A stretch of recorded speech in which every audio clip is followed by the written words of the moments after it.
from what I read in a bunch of different places, you were swindling old people out of their money.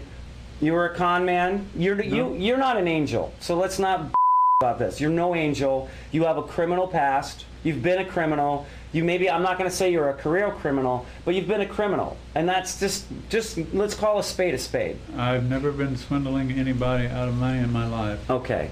Well, but with all the publicity that you went to jail for mail fraud. You can have all sorts. Did you not go to jail for mail fraud? In that case, I did, because of all the publicity they could have.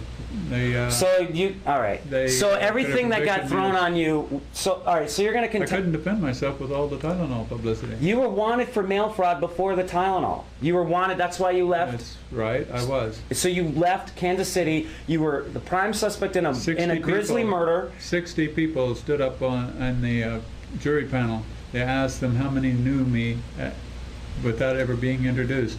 All but 3 raised a hand. You were guilty of mail fraud. You were found guilty of mail fraud, but you're saying that you weren't guilty. By a jury that all knew me and were exposed to the publicity, yes. You also wrote a letter of extortion, and you wrote a letter threatening to assassinate the president. No, I never threatened to assassinate the president. This is a picture you drew the FBI. This is the picture you drew to show them how someone might put cyanide into in a capsule of Tylenol.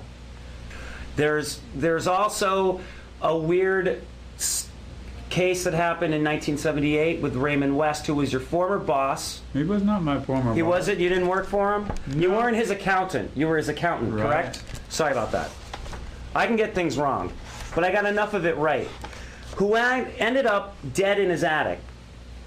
And you were the prime suspect as the guy who did that, who killed him, who murdered him. Well, first of all, Benita Peterson, the medical examiner, testified in court that there was no cause of death. Secondly, he was for 2 weeks. For 2 weeks, he was under the lock and key. So there was no homicide, she said? There was no homicide. There was no homicide.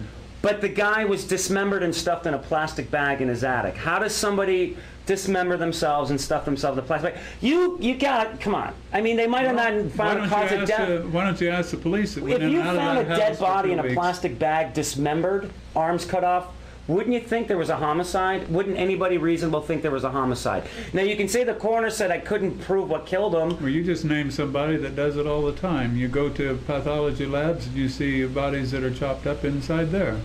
So it's not... Now, are you going to accuse a pathologist of being a homicidal maniac?